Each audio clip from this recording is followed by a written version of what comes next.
আসসালামু আলাইকুম। প্রিয় দর্শক, অন্য মঞ্চের আলাপ চাইতে আপনাদের সকলকে আমন্ত্রণ জানাই। ইউনেস্কে কাঁপিয়ে এবার দিল্লি বিস্ফোরণ নিয়ে ইন্টারপোলে দ্বারস্থ হচ্ছে ভারত। এবং নিঃসন্দেহে এটি বড় ধামাকা, কারণ সাম্প্রতিক সময়ে আন্তর্জাতিক স্তরের পুলিশের সাহায্য ভারত কিন্তু খুব একটা নেয়নি। অপারেশন সিন্দুর বলুন কিংবা তার আগে পুলওয়ামা অ্যাটাক বলুন, এই প্রথমবারের জন্য বর্তমানে ইন্টারপোলের দ্বারস্থ হয়েছে ভারত। এবং একটা জিনিস স্পষ্ট হয়ে যাচ্ছে এতে, যে আন্তর্জাতিক যোগ আজকে এই দিল্লি ব্লাস্টের সঙ্গে কিন্তু পুরোপুরি যে জড়িয়ে গেছে, তা ভারতের গোয়েন্দারা ইন্টারন্যাশনাল সার্কিটে কিন্তু প্রমাণ করে দিচ্ছেন। অন্তত তিনটি জায়গায় যেখানে বাংলাদেশের সঙ্গে যোগ খুঁজে পেয়েছে ভারত। এবং শুধু বাংলাদেশ নয়, এই পুরো নেটওয়ার্কটাকে বলা হচ্ছে তুর্কি Bangladesh white collar terror network. অর্থাৎ তুরস্ক বহুদিন ধরে যা চেষ্টা করছিল কখনো পাকিস্তান এবং বাংলাদেশকে নিয়ে, এবং আজকে দেখা যাচ্ছে সেই চেষ্টা বাস্তবের মাটিতে তারা পূরণ করার জন্য এক স্টেপ এগিয়ে গেছিল। যদিও ভারতের গোয়েন্দারা অত্যন্ত বিচক্ষণতার সাথে অনেক বড় হামলা কিন্তু আটকে দিয়েছে। হ্যাঁ, দিল্লি বিস্ফোরণ হয়তো হয়েছে, কিন্তু এই দিল্লি বিস্ফোরণের আড়ালে থাকা অনেক বড় পরিকল্পনা কিন্তু ভেস্তে গেছে শুধুমাত্র ভারতের গোয়েন্দাদের তৎপরতার জন্য। আর এরপর ভারতের গোয়েন্দারা অত্যন্ত অ্যাগ্রেসিভলি এই নেটওয়ার্কের জাল ঠিক কত দূর পৌঁছেছে সেই পার্টিকুলার জায়গাটিকে সমূলে উৎপাটন করার চেষ্টা করছে, তা কিন্তু পরিষ্কার হয়ে যাচ্ছে। এখানে পরিষ্কার বলা হচ্ছে জম্মু কাশ্মীরের পুলিশ এবার ইন্টারপোলের দ্বারস্থ হয়েছে। কেন ইন্টারপোলের দ্বারস্থ হয়েছে? এই টেরর মডেল নেটওয়ার্কে এখনো অবধি যে 8 জন ডাক্তার গ্রেফতার হয়েছিলেন, সেই ডাক্তারের মধ্যে একজনের নাম হলেন ডক্টর আদিল। এই ডক্টর আদিলের ভাইয়ের নাম ডক্টর মুজাফফর।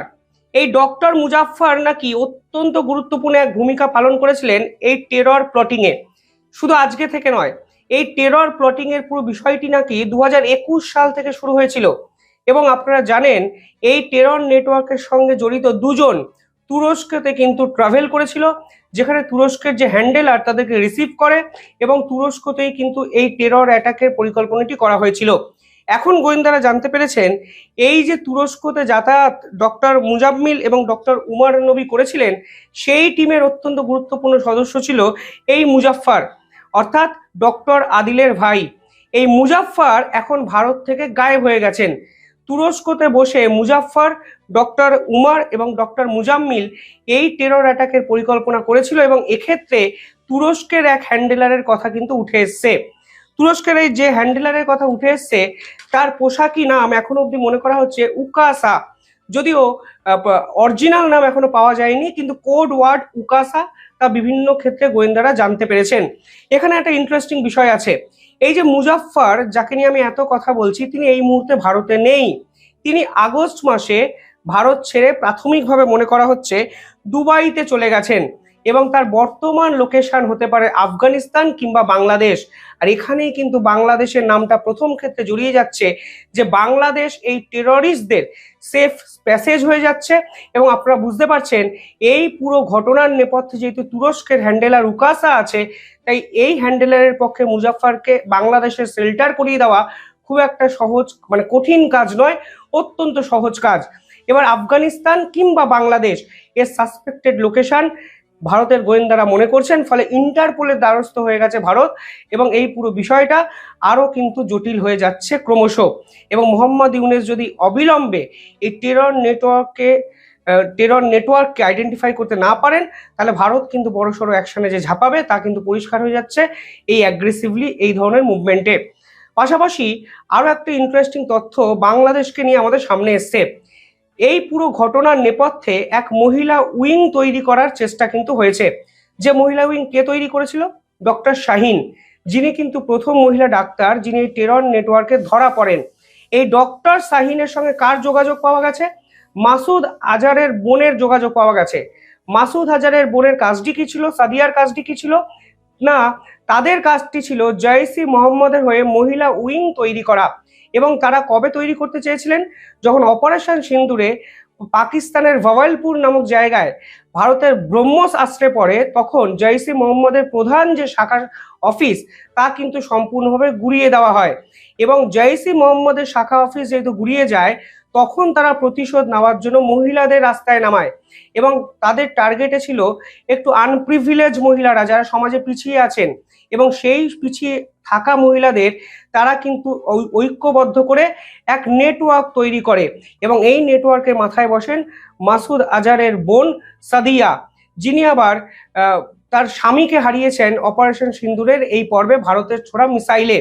এবার সাদিয়ার সঙ্গে যোগাযোগ হয়ে যায় এই পার্টিকুলার ডাক্তার শাহিনের, এবং শাহিন কিন্তু তাদের মহিলা উইংকে আরো শক্তিশালী করার জন্য আরো দুজন মহিলা ডাক্তারকে কিন্তু তাদের দলে ঢুকিয়ে নেন, যে ডাক্তাররা এখন ভারতের গোয়েন্দাদের হাতে ধরা পড়েছেন।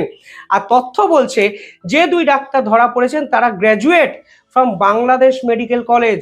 অর্থাৎ এই যে দুই ডাক্তারকে ভারতের গোয়েন্দারা ধরলেন, তাদের ব্রেন ওয়াশটাও করা হয়েছিল বাংলাদেশে। অর্থাৎ প্রত্যেকটি পদক্ষেপে মোহাম্মদ ইউনূসের এই বাংলাদেশের বর্তমানে যে র্যাডিক্যালাইজড চেহারা তা কিন্তু ভারতের গোয়েন্দারা এস্টাবলিশ করে দিচ্ছেন, এবং বাংলাদেশে বসে ভারতকে অশান্ত করার ছক যে মহিলারা দিনের পর দিন করেছেন সেই মহিলাদের কাজে লাগানো হয়েছে এই পুরো terror model network set up করতে। অর্থাৎ প্রথম সাসপেক্ট হলো যাকে ভারত খুঁজছে, সে কোথায় আছে, বাংলাদেশ না আফগানিস্তানে। দ্বিতীয় প্রশ্ন হলো তুরস্ক এবং বাংলাদেশ যেভাবে ভারতের বিপক্ষে এই পরিকল্পনাটি করেছে তার রুটটা কোথায়, কোথায় লুকিয়ে আছে উকাসা, কোথায় লুকিয়ে আছে মুজাফফর। এবং আরো একটা ইন্টারেস্টিং বিষয়, কেন বাংলাদেশ এই পুরো বিষয়টার মধ্যে সেন্ট্রালাইজড হয়ে যাচ্ছে। কারণ আপনাদের একটা তথ্য দেখাই, আমি যা দেখাই তথ্য ছাড়া দেখাই না। আপনার স্ক্রিনে এই খবরের কাগজটি দেখতে পাচ্ছেন, যেখানে হেডিংটা দেখুন, 3000 কেজি অ্যামোনিয়াম নাইট্রেট ভারতবর্ষে ঢুকেছে। 3000 কেজি অ্যামোনিয়াম নাইট্রেটের মধ্যে ভারতবর্ষ, মানে 3200 কেজির মধ্যে ভারতবর্ষ এখনো উদ্ধার করতে পেরেছে 2900 কেজি অ্যামোনিয়াম নাইট্রেট। এবার 300 কেজি অ্যামোনিয়াম নাইট্রেট এখনো খুঁজে পাওয়া যাচ্ছে না। অ্যামোনিয়াম নাইট্রেট আপনারা জানেন এই দিল্লি বিস্ফোরণে প্রধান বিস্ফোরক হিসেবে ব্যবহার করা হয়েছে। 300 কেজি অ্যামোনিয়াম নাইট্রেট কোথায়, ভারতবর্ষে লুকানো আছে নাকি বর্ডার পার করে অন্য কোনো রাষ্ট্রে চলে গেছে, সেটাই এই মুহূর্তে সব থেকে বড় প্রশ্ন। এবার বাংলাদেশ কিভাবে এই পুরো বিষয়টা সহায়তা করেছে দেখুন, পরিষ্কার বলা হচ্ছে এই যে 3200 কেজি অ্যামোনিয়াম নাইট্রেট ভারতবর্ষে এসছে সেটা নেপাল এবং বাংলাদেশ বর্ডার থেকে এসছে। আপনারা স্ক্রিনে দেখতে পাচ্ছেন অথেন্টিক ডকুমেন্ট। আমি একদম অথেন্টিসিটি ছাড়া এই খবর করি না, এবং আপনারা নিজেরা গুগলে গিয়ে সার্চ করুন, যেখানে পরিষ্কার বলা হচ্ছে 3200 কেজি অ্যামোনিয়াম নাইট্রেট বাংলাদেশ কিংবা নেপাল থেকে ভারতবর্ষে স্মাগেল হয়েছে। অর্থাৎ পরিষ্কার বোঝা যাচ্ছে এর প্লটে বাংলাদেশের পরিকল্পনা জড়িত, এবং বাংলাদেশ, তুরস্ক, পাকিস্তানের জেইসি মোহাম্মদ একত্রে মিলে ভারতের বিপক্ষে এই ভয়ানক ষড়যন্ত্র করেছে। যদিও তাদের পরিকল্পনা ছিল অনেক বড়, তারা কিন্তু ব্লাস্টটি করাতে চেয়েছিল 6ই ডিসেম্বর, যে 6ই ডিসেম্বর 1992 সালে বাবরি মসজিদ ধ্বংস হয়। সেই বাবরি মসজিদ ধ্বংসের প্রতিশোধ নিতে তারা অযোধ্যা, তারা প্রয়াগরাজ এবং ভারতের বিস্তীর্ণ শহরে ধারাবাহিক বিস্ফোরণ ঘটাতে চেয়েছিল। কিন্তু সৌভাগ্যের বিষয়, এই বিস্ফোরণটি সৌভাগ্যের জন্যই বলছি, কারণ এই বিস্ফোরণটি দিল্লিতে হয়ে যায়, ফলে আরো ভয়ানক যে পরিকল্পনা তাদের ছিল তা কিন্তু ভেস্তে যায়। কিন্তু এই ভেস্তে যাওয়া পরিকল্পনা আমাদের সামনে কিন্তু অনেকগুলো দরজা ওপেন করে দেয়, এবং মোহাম্মদ ইউনূসের বাংলাদেশের বর্তমানে যে কদর্য চেহারা, যারা দিনের পর দিন তুরস্ক এবং পাকিস্তানের সঙ্গে একত্রে মিলিটারি আস্ফালন ঘটানোর চেষ্টা করছে, আজকে দেখুন গ্রাউন্ড রিয়েলিটিতে দেখা যাচ্ছে তারা মিলিটারি আস্ফালন নয়, তারা টেরর প্লটিং করেছে, দিনের পর দিন ভারতকে অশান্ত করার পরিকল্পনা করেছে। এবং এখানেই প্রশ্ন ওঠে কিভাবে বাংলাদেশ সরকার এই টেরোরিস্ট আক্রাদের দিনের পর দিন জায়গা দিচ্ছে। যাই হোক, কমেন্টে জানাবেন আপনারা কিভাবে দেখছেন পুরো বিষয়টি। বল এখন ইন্টারপোলের কোর্টে, ভারত নিঃসন্দেহে বড় এক ধামাকাদার স্টেপ নিয়েছে, কিন্তু এর শেষটা কোথায় প্রশ্ন কিন্তু থেকেই যায়। সেফ এক্সিট এই মুহূর্তে ইস্তিমুর। জি, ইস্তিমুর, এটা অনেকে হয়তো চিনেন না, এটা অল্প কিছুদিন আগে স্বাধীন হয়েছিল একটা দেশ ইস্তিমুর, এবং সেটার প্রেসিডেন্ট আপনার এসেছিল যখন আমাদের এই ইউনূস গভর্নমেন্ট যখন অবৈধ ক্ষমতা দখল করেছিল, তখন এই ইস্তিমুরের রাষ্ট্রপতিকে এনে লাল গালিচা সংবর্ধনা দিয়েছিলেন। আবার ইউনূস সরকারের খুবই ঘনিষ্ঠ একজন এই ইস্তিমুরের রাষ্ট্রপতি, তিনি ইউনূস সরকারের খুব ঘনিষ্ঠ, এবং খুব একটা পয়সাওয়ালা দেশ না, এটা দরিদ্র পীড়িত একটা দেশ। এই দেশে এখন ওনারা সেফ এক্সিট পাচ্ছেন বা পেয়ে গেছেন। তো আমার কাছে যতটুকু এই মুহূর্তে খবর আছে যে উপদেষ্টা পরিষদের 16 জন, ইন টোটাল 16 জন, তার মধ্যে নুনুজ সরকার হয়তো অন্য কোথাও যাবেন, নুনুজ অন্য কোথাও যাবেন, বাকি 16 জন এবং এনসিপির 9 জন, এনসিপির 9 জন এবং বাকি 16 জন সহ এরা সবাই ইস্তিমুরের রেসিডেন্সি কার্ড অলরেডি পেয়ে গেছেন এবং টিকেটও করা আছে। এবং ইস্তিমুরের সবচেয়ে মজার বিষয়টা কি জানেন, ইস্তিমুরে বাংলাদেশি টাকায় 5 লক্ষ টাকা কেউ ইনভেস্ট করলে তাকেই রেসিডেন্স পারমিট দিচ্ছে। সুতরাং সে দেশের রাষ্ট্রপতি যেহেতু আমাদের নুনুসের বন্ধু, সেই হিসাবে ইন টোটাল বাংলাদেশ থেকে 35 জনের জন্য রেসিডেন্স পারমিট, মানে পার্মানেন্ট রেসিডেন্স পারমিট, পাসপোর্ট না, পার্মানেন্ট রেসিডেন্স, ওনারা থাকবেন, খাবেন, ঘুরবেন, বিভিন্ন দেশেও যাবেন, কোনো সমস্যা নেই, নর্মাল প্রোটেকশন। এটাকে আপনার ইউরোপ এবং আমেরিকাতে রাজনৈতিক প্রোটেকশন না, এটাকে মানে সেফ প্রোটেকশন বলা হয়। তো সেই সেফ প্রোটেকশনের জন্য ওনারা প্রায় $70 মিলিয়ন অলরেডি ইনভেস্ট করেছেন এই 33 জন, এবং ওনাদেরকে সেখানেই গিয়ে থাকতে পারবে। তো এই সেফ এক্সিটের ব্যাপারটা হচ্ছে যে ওনারা নাকি অল্প কিছুদিন, গত 1 সপ্তাহের ভেতরে বিএনপির 3 জন নেতা এবং খালেদা জিয়ার সাথে গোপন বৈঠক করেছেন যে ওনারা যে কোনো ভাবে একটা ইলেকশন যদি দিতে পারেন, ইলেকশনটা দিয়ে ক্ষমতাটা বিএনপির হাতে বুঝিয়ে দেবেন, এবং যেদিন ইলেকশন হবেন, ইলেকশনের একদিকে রেজাল্ট ঘোষণা হতে থাকবে, অন্যদিকে ওনারা একে একে সবাই সেফ এক্সিট নিয়ে পালিয়ে যাবেন। তো ওনাদের জন্য ওনারা ডিমান্ড করেছেন 3টা জিনিস। যে ইউনূস সাহেব যেটা ডিমান্ড করেছেন সেটা হচ্ছে যে গ্রামীণ ব্যাংক বা গ্রামীণের কোনো প্রতিষ্ঠানের উপরে কোনো মামলা করা যাবে না, কোনো চাকরিচ্যুত করা যাবে না বা বন্ধ করা যাবে না, প্রথম শর্ত ওনার। দ্বিতীয় শর্ত, এই উপদেষ্টা পরিষদ এবং আপনার এই জুলাই আগস্টের সন্ত্রাসী যারা আছে তাদের বিরুদ্ধে কোনো মামলা করা যাবে না। এবং তৃতীয় শর্ত হচ্ছে যে তাদের পরিজন যারা এখানে আছে তাদেরকে নিরাপত্তা দিতে হবে, একরকম নিরাপত্তা দিয়ে রাখতে হবে, যাতে আপনার এই যে আওয়ামী লীগ সরকারকে হটানোর পরে ওনারা আওয়ামী লীগের উপরে যে অত্যাচার অবিচার করেছে সেই রকম কিছু যাতে না করে। এই 3টা দাবি ওনাদের, এবং এই 3টা দাবি বিএনপি মেনে নেওয়ার কারণে ইউনূস সরকার এখন এই যে গতকাল আপনারা দেখেছেন যে ওনারা গণভোট আর ইলেকশন একসাথে দিয়েছে। তার মানে হচ্ছে কি জানেন, যে গণভোটে বিএনপি যদি ভোট হয়, বিএনপি তো না ভোট করবেনই।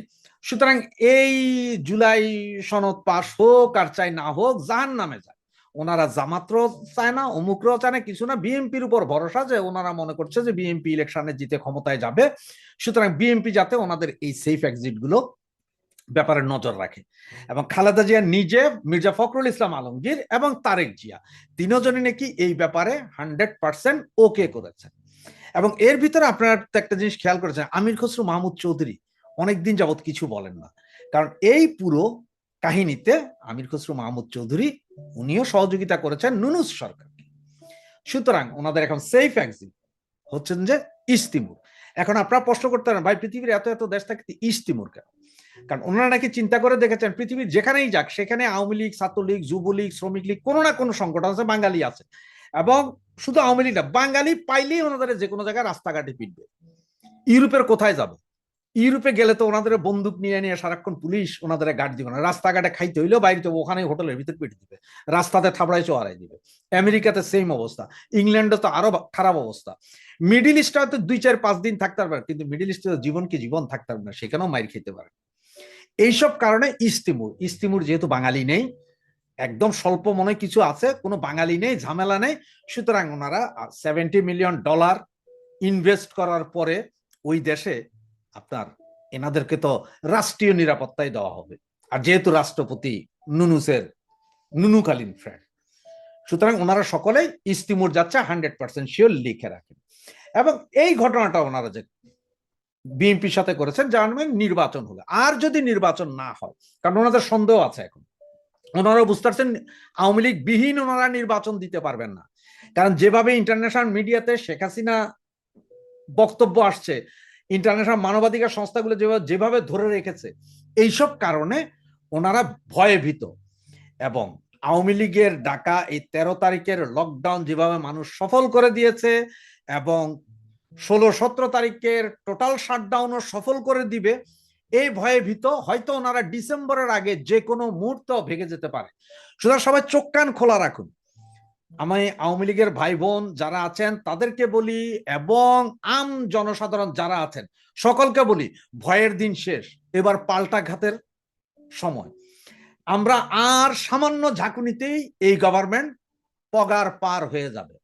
তবে এই গভর্নমেন্টের অনেকে পালাতে পারলেও অনেকে পালাতে পারবে না। যারা পালাতে পারবেন না তাদের খবর বাংলার জনগণ নেবেন।